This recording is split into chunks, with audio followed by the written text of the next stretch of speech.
ជំរាបសួរប្រិមិត្តបាននិយាយពីរឿងព្រឺព្រួយគួរឲ្យខ្លាចនោះអ្នកទាំងអស់គ្នាប្រកាសជានឹកដល់រឿងខ្មោចមុនគេជាមិនខានតែការពិតទៅយើងអាចជួបរឿងព្រឺព្រួយបានគ្រប់ពេលគ្រប់វេលាគ្រប់ទីកន្លែងជាពិសេសរបស់របរនៅជុំវិញខ្លួនរបស់យើងមិនថាសូម្បីតែសត្វឬរបស់ប្រើប្រាស់ចម្លែករួមទាំងស្នាដៃសិល្បៈដ៏គួរឲ្យខ្លាចផងដែរតែថ្ងៃនេះ admin នឹងនាំអ្នកទាំងអស់គ្នាទៅទស្សនាអំពីរបស់ចម្លែកគួរឲ្យខ្លាចនៅជុំវិញពិភពលោកមកឲ្យប្រិមិត្តទាំងអស់គ្នាបានទស្សនាដូចនេះដើម្បីកុំឲ្យខាតពេលយូរសូមអញ្ជើញទស្សនាទាំងអស់គ្នា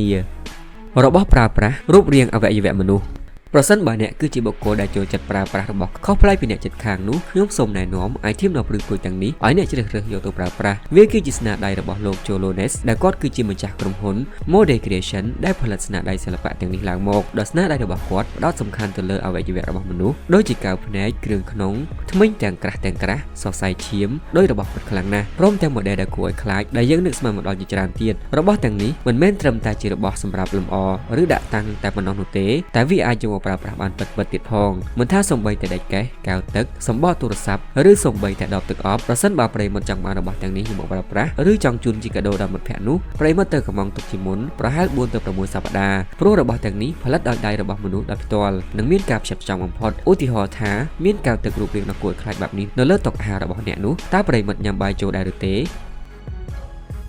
តុក្កតាឈើជេឡង់គង់ស្រួលទិញធុងបាម៉ា JPL ផលិតផលអាមេរិកសុទ្ធ 100% មាននៅ Nano Sound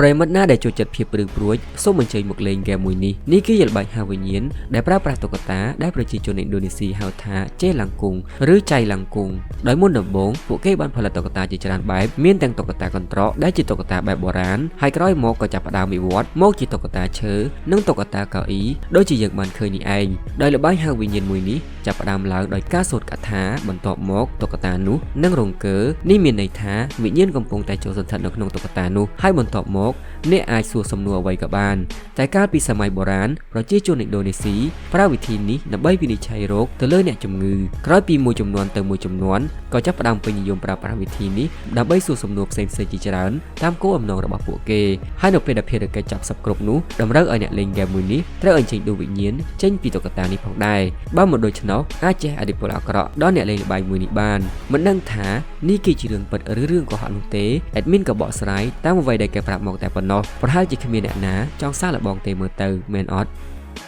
់ស្នាដៃសិល្បៈគំនូរអាកំបាំង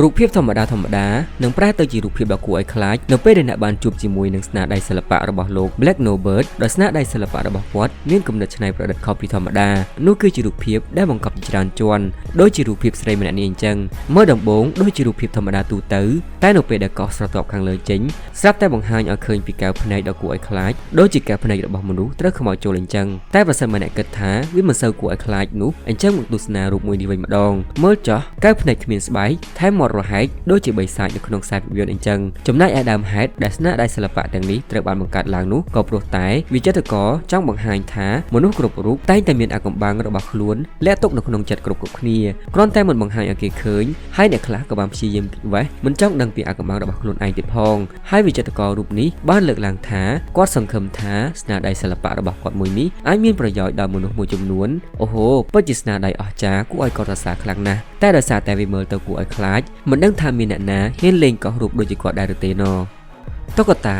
Little Miss No Name តុក្កតាដែលជារបស់អនុស្សាវរីយ៍តែងតែមានបំពាក់សម្លៀកបំពាក់ស្អាតតែប្រសិនបើប្រិមិត្តចង់បានតុក្កតាដែលគួរឲ្យខ្លាចនោះខ្ញុំសូមណែនាំតុក្កតា Little Miss No Name តុក្កតាក្មេងស្រីភ្នែកធំមួយនេះដោយសារវាបានចាប់កំណើតនៅក្នុងឆ្នាំ1960ដែលជាស្នាដៃរបស់ Didion Treat ដែលទទួលបានកំណត់ច្នៃប្រឌិតមួយនេះមកពីរូបគំនូររបស់ Margaret Ken ដែលចូលចិត្តគូសរូបតុក្កតាភ្នែកធំមួយនេះចំណែកឯចំណុចពិសេសរបស់តុក្កតាមួយនេះក្រៅពីមានកែវភ្នែកធំហើយនោះនាងថែមទាំងមានរឿងរ៉ាវដ៏គួរឲ្យអាណិតផងដែរម៉ូដខ្លះមកព្រមជាមួយនឹងទឹកភ្នែកនៅផ្នែកខាងឆ្វេងទៀតផងហើយរឿងរ៉ាវរបស់នាងនោះគឺចង់មានន័យថាក្មេងស្រីម្នាក់នេះរងចាំនរណាម្នាក់យកនាងទៅមើលថែហើយជូតទឹកភ្នែកឲ្យនាងដោយមានឲ្យជ្រើសរើសច្រើនបែបតាមចំណង់ចំណូលចិត្តរបស់អតិថិជនទោះបីជាអត្រាការលក់ចេញមិនសូវល្អតែក៏ពេញនិយមក្នុងចំណោមអ្នកដែលចូលចិត្តសន្សំរបស់លេងប្លែកៗប្រសិនជាអាចកុំយកតុក្កតាមួយនេះទៅដាក់នៅកន្លែងងងឹតណាទោះបីជាស្មារតីរឹងមាំយ៉ាងណាក៏ដោយតែប្រសិនបើវាបាក់ភ្នែកសម្លឹងមើលមកអ្នកហើយនោះក៏អាចធ្វើឲ្យអ្នកព្រឺរោមបានដូចគ្នាស្នាដៃសិល្បៈភិវៈមានជីវិតក្រៅភព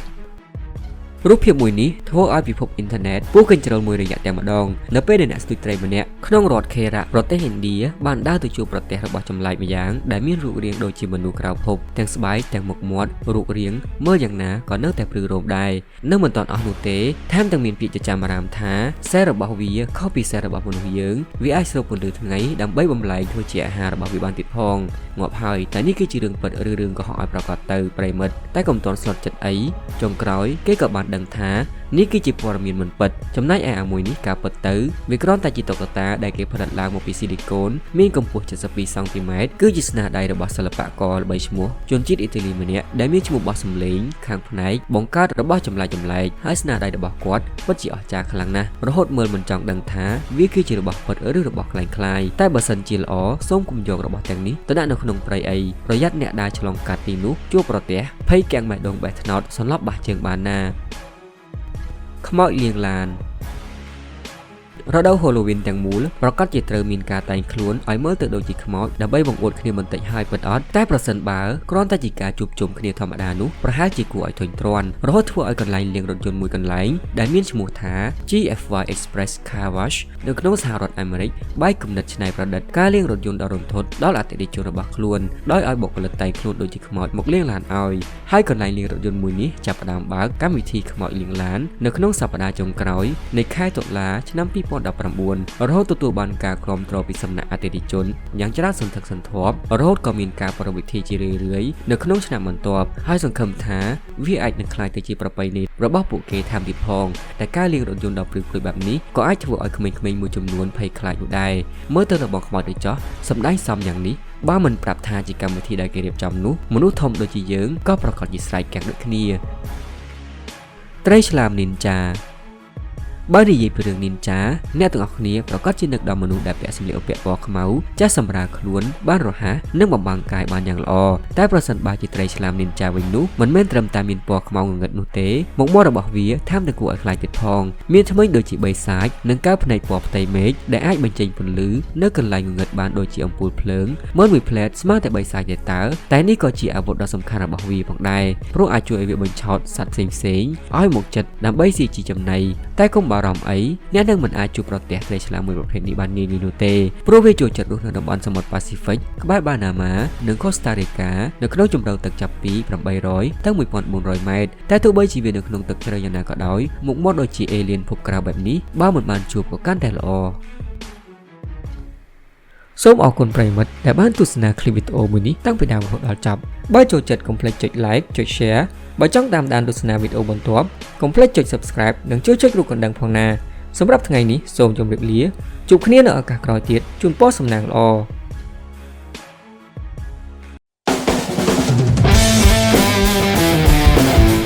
ក្រុមហ៊ុន NanoSound ទទួលសិទ្ធិចែកចាយ speaker ម៉ាក JBL នៅកម្ពុជាដែលមានគុណភាពខ្ពស់និងមានការធានាត្រឹមត្រូវងាយស្រួលលោកអ្នកអាចសាកសម្លេងមុនពេលទិញផលិតផលម៉ាក JBL ណាមួយ